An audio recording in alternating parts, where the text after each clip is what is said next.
Chapter 10. The Dargonians are a wonderful, exotic culture, Rockney began.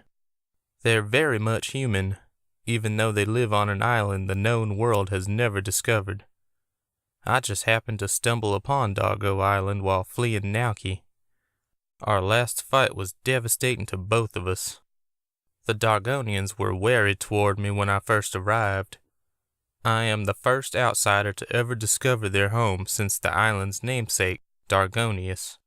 He was a wizard too, but he wasn't as nice to the islanders as I am. I promised them I meant them no harm, that I was a wizard who needed to cast a spell to mask the island from my pursuer.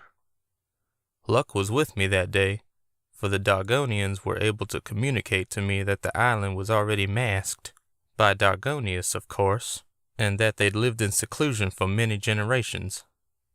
I apologized for my intrusion. They asked me how I found the island in the first place.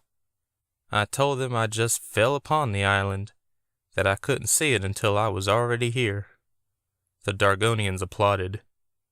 So you see, Josh, no matter what, Nauki will not find this island. He can prod your dreams all he wants, but he'll never discover us, especially with my protections reinforcing those already in place. Well, that's great, I said, but the nightmares are annoying. It would be great if they would stop. Do you still have the amulet Shay gave you? I held it up for him. It helps to repel him when you're not on the island. Great, I said, much relieved. I think it worked earlier. I woke up and the chain was hot and glowing. I must have grabbed it while I was asleep. Will I have to wear it forever, though? I don't want to be on Nauki's radar for the rest of my life. I understand your trepidation. I'm working on a way to get rid of Nauki once and for all. Is that possible? I asked. I mean, he's a nature demon. Isn't he important? Somewhat, but he can be replaced. I nodded. That sounded like a good idea. Sorry I'm late, everyone, a female voice said from the foyer. We turned to see a petite woman walk toward us. She was smiling. Hello, Josh. I smiled back. Hello, Shay. I wasn't surprised to see my elusive neighbor. Nothing shocked me at that time. Shay took a seat across from Astrid and me, staring at us warily. I didn't understand why. Where have you been? I asked her. Oh, I've been laying low. I take it you've heard of Nauki by now. Yes. Shay nodded. I managed to hide from him for a while, but after the tornado, I knew it wasn't safe for me there. What about me? I still have the necklace, but if he already knows where I live, he can find me anyway. True, but he won't hurt you. Why not? He has to reserve his energy for fighting us, she said as she looked at Rockney. We have a plan. I nodded. Okay, so who are you all to each other? Astrid told me her mom is a doctor who lives on the mainland, so I'm guessing that's you. I pointed to Shay, who looked shocked. And Florence is Rockney's sister, but we all know Astrid is Florence. Now Rockney looked shocked. How did you know that? I shrugged. I'm not stupid. I could see right through it. Did you use your magic to disguise her or something? The whole table stared at me. I didn't do anything, Rockney said. I'm cursed, Astrid said. And obviously I'm not Rockney's sister. That's a secret identity to protect me during the day. How old are you really? I asked. 19, just like you. What's this curse about? Nauki, my father, cursed Mom when she tried to escape him. She was pregnant with me at the time. I looked at Shay. So you're the spy Ernie told me about. You tried to kill Nauki. Shay nodded. Ernie has a big mouth. I chuckled. I just wanted to know what I was getting myself into. It's not his fault. I figured out most of it for myself. The curse was supposed to make Mom age really quickly and die, but I absorbed it, Astrid said. It was all Naoki could manage in his weakened state at that time. I looked at her again. Are you aging fast? Are you going to die? I asked in a quiet voice. No, I just turn into an old lady during the day for some reason.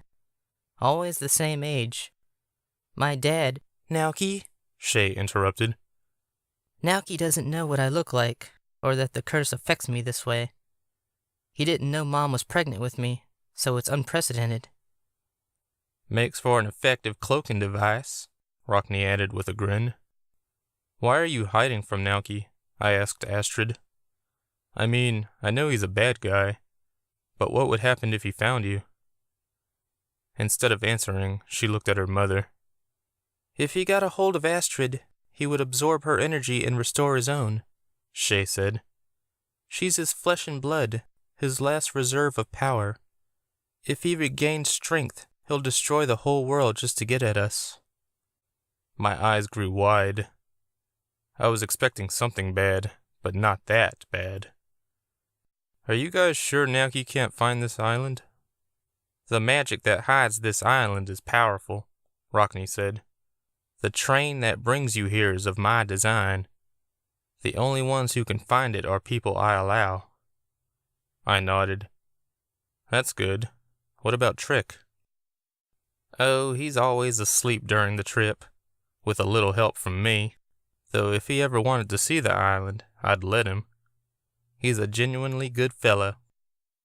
Why didn't you give him my job? I asked. I offered, and he passed. How about letting him live on the island? All questions I've already considered. He actually likes his life the way it is. Maybe one day he'll change his mind, and the offer still stands when he does. Don't worry, your job's safe. Enough talk of sad things, Champagne said.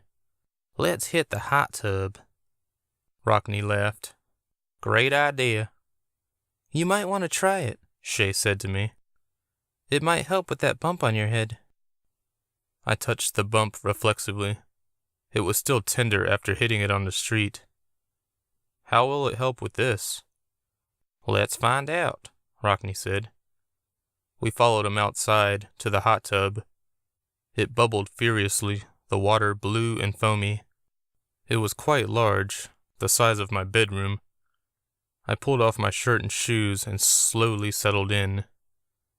Astrid took off her skirt and top, revealing a red one-piece bathing suit. I looked away as she got in as well. You already saw me, she said with a laugh. I know. Rockney, Champagne, Victor, and the 4 Dargonians joined us. The warm foam felt great against my skin. Dip your head under the water, Shay said. I stared at her for a second, and then sank beneath the surface with my eyes closed. The bump on the back of my head started to sting, but I ignored it. I didn't know how long I was supposed to stay underwater, so I counted to 10 and then resurfaced. How does your head feel now? Shay asked. I felt for the bump, but couldn't find it. What happened? The hot tub has healing powers, Rockney said. I'll bet. I laughed.